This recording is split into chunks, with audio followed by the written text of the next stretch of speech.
Y presentamos a nuestro siguiente invitado, además que nos acompaña en estudio en esta mañana. Estoy hablando de Jaime Mulet, que además fue proclamado como candidato presidencial por parte de la Federación Regionalista Verde Social, diputado por Atacama. Sabemos, además tiene ahí un recorrido político que me imagino va a ser parte también de la mirada actual, en qué momento se da también esta candidatura. Bienvenido, muy buen día. Muy buenos días, muchas gracias por la invitación.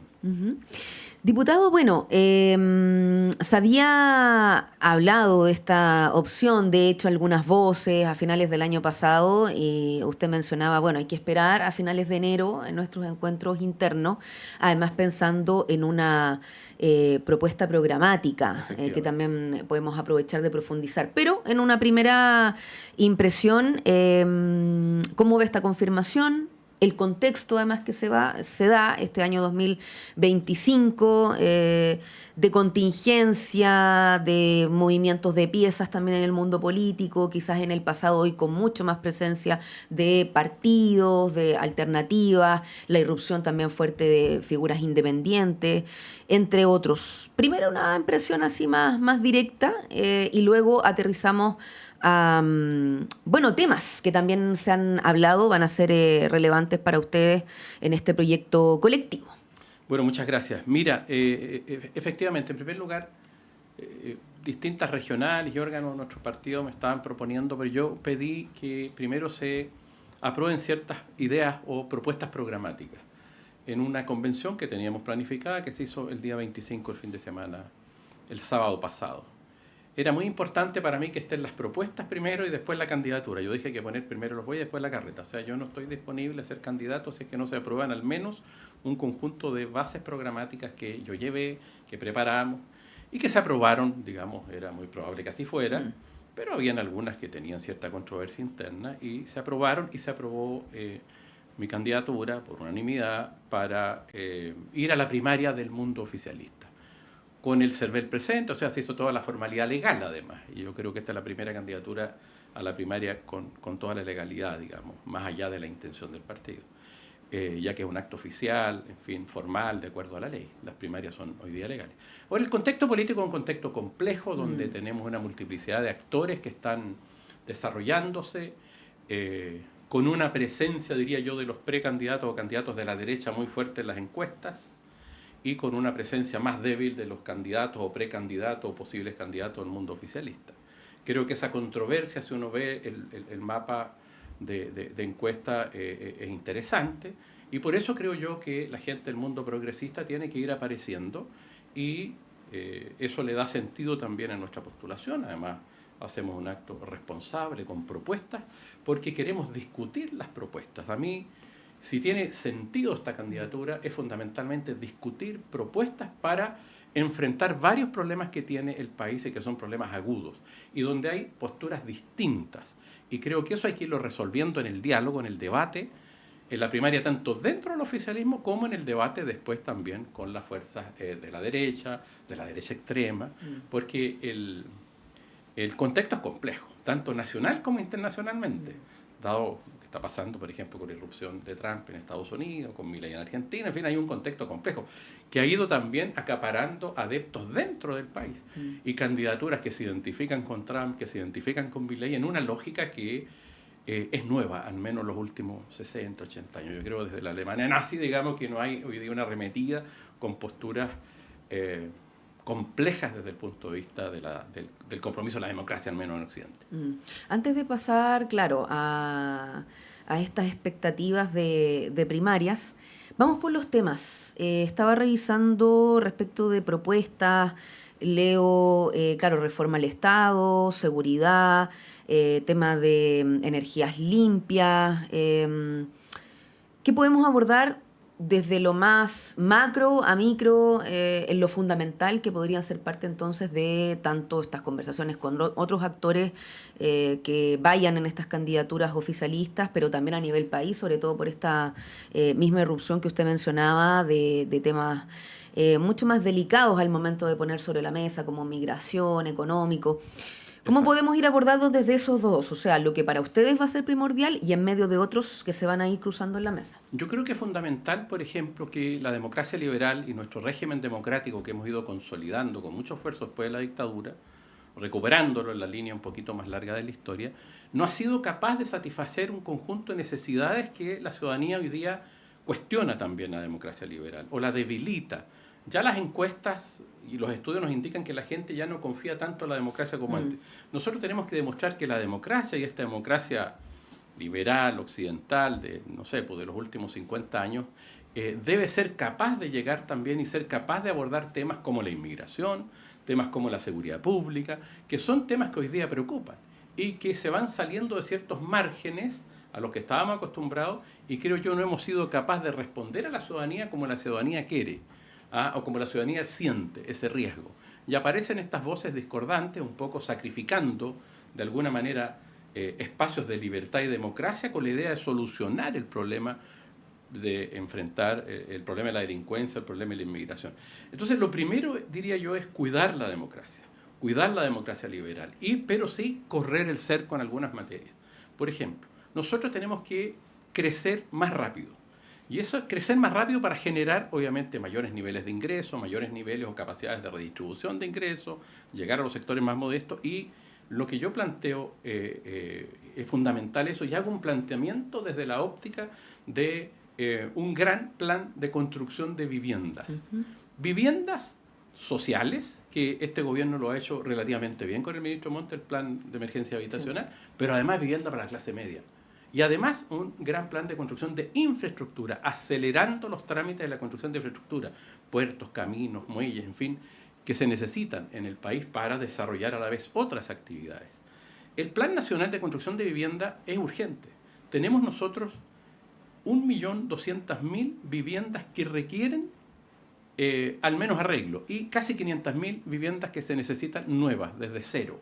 O sea, tenemos ahí la posibilidad de desarrollar y activar la economía de manera interesante. Además, hay espacio en las constructoras, hay espacio, hay capacidades que hoy día no se están utilizando. Entonces yo propongo, desde el Estado, invertir recursos, ya sea para bancarizar sectores medios que hoy día el banco no los acoge y ayudar, subsidiar tasas de Ujú. interés, ver de qué manera lo sacamos de DICOM, hay algunas propuestas en ese sentido, rebajar tasa de interés, apoyar el Estado con una garantía mayor para que esos sectores medios, profesionales o trabajadores de clase media que ganan 1.000.000, 2.800.000, él, la pareja, en fin, tienen cómo pagar mes a mes, pero que no son bancarizables, tenemos que incorporarlos y acelerar la construcción de vivienda. Imponer un nuevo DFL2, que fue algo que se usó hace muchos años atrás y que permite liberar del pago contribuciones durante cierto periodo de tiempo para que también se dinamice la construcción. Y en segundo lugar, dinamizar también la construcción de infraestructura. ¿A través de qué? De aceleramiento, de proyectos. No puede en este país, y es inmoral, por ejemplo, la construcción de una simple agua potable rural se está demorando entre 6 y 8 meses. Nosotros tenemos que apurar eso. ¿Cómo?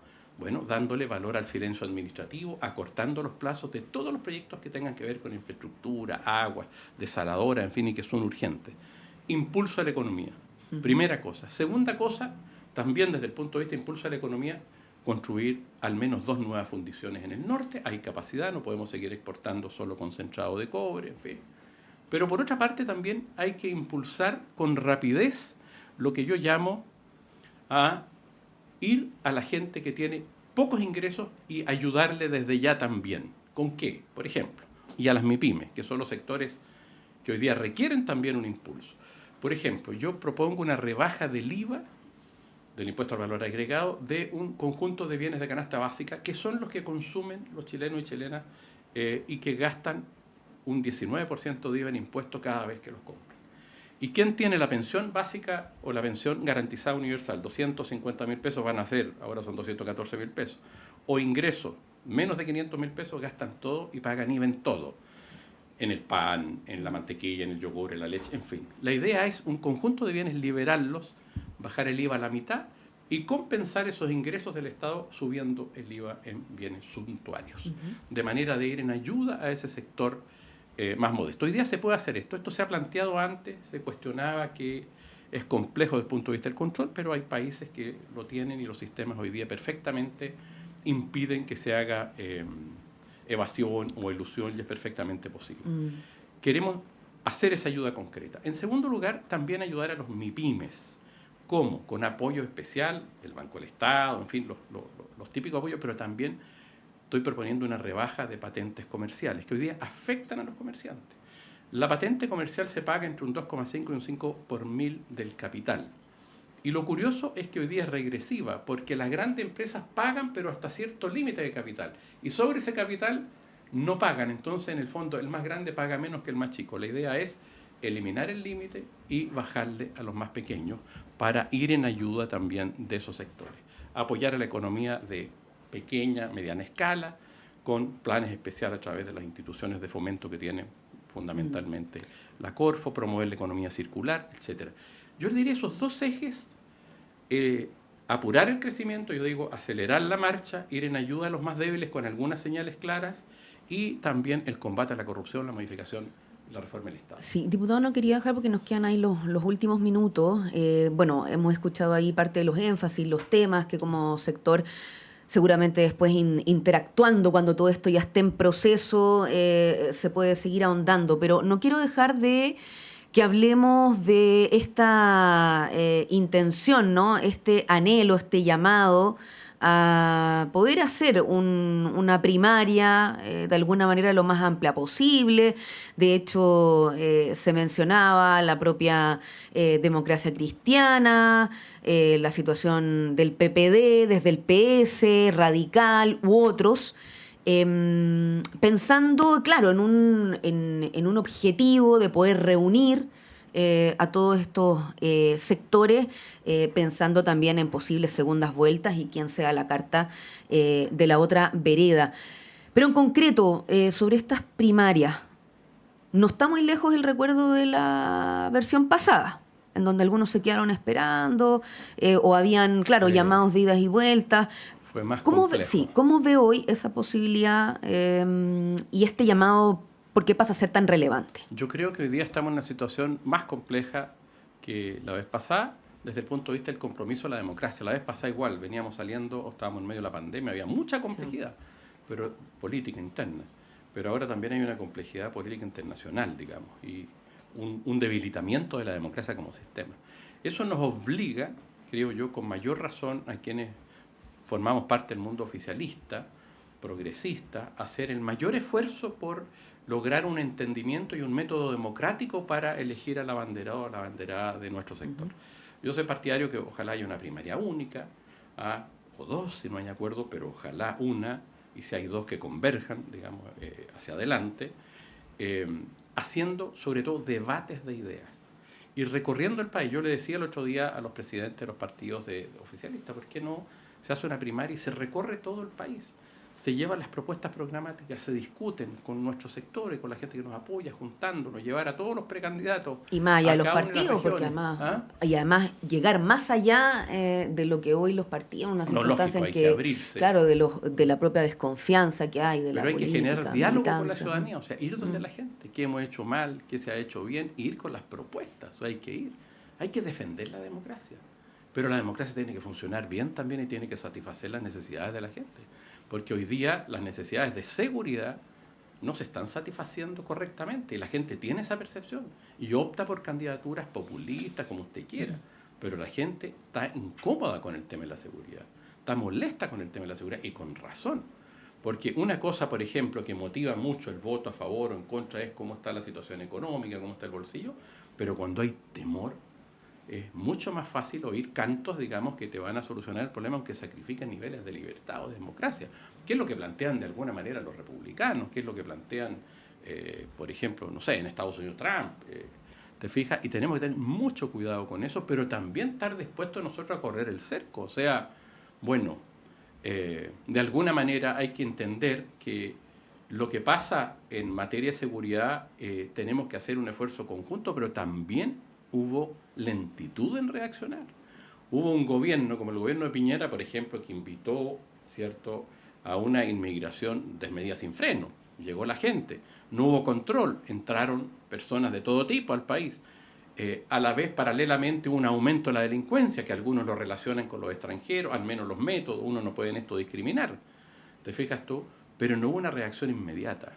Ahora, claro, después hay una reacción como país conjunta para enfrentar la delincuencia, se están colocando los recursos, todo, pero la gente todavía tiene la sensación y obviamente todavía tenemos niveles demasiado altos, delitos muy graves.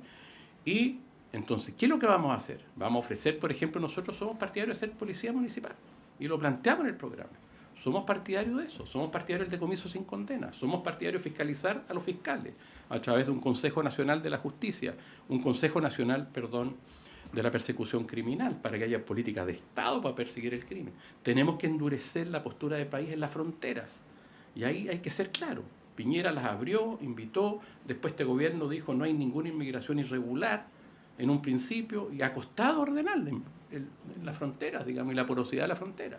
Pero hay que entender que las regiones del norte particularmente sigue habiendo inquietud, hay ingresos clandestinos, y quienes ingresan clandestinamente son precisamente muchas personas que no tienen sus antecedentes o que delinquen en nuestro país. Entonces hay un tema ahí que abordar con más fuerza, creo yo, y hay que discutirlo en el oficialismo y discutirlo con la ciudadanía. Bueno, año electoral.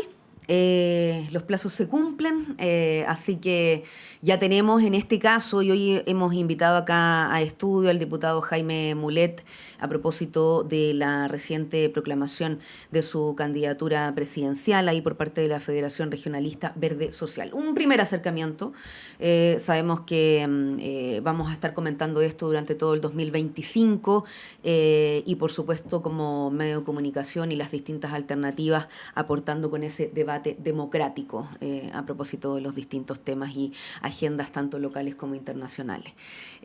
Agradecemos, muy buen día, gracias nuevamente. Yo le agradezco a ustedes, muchas gracias a la Radio Universidad de Chile.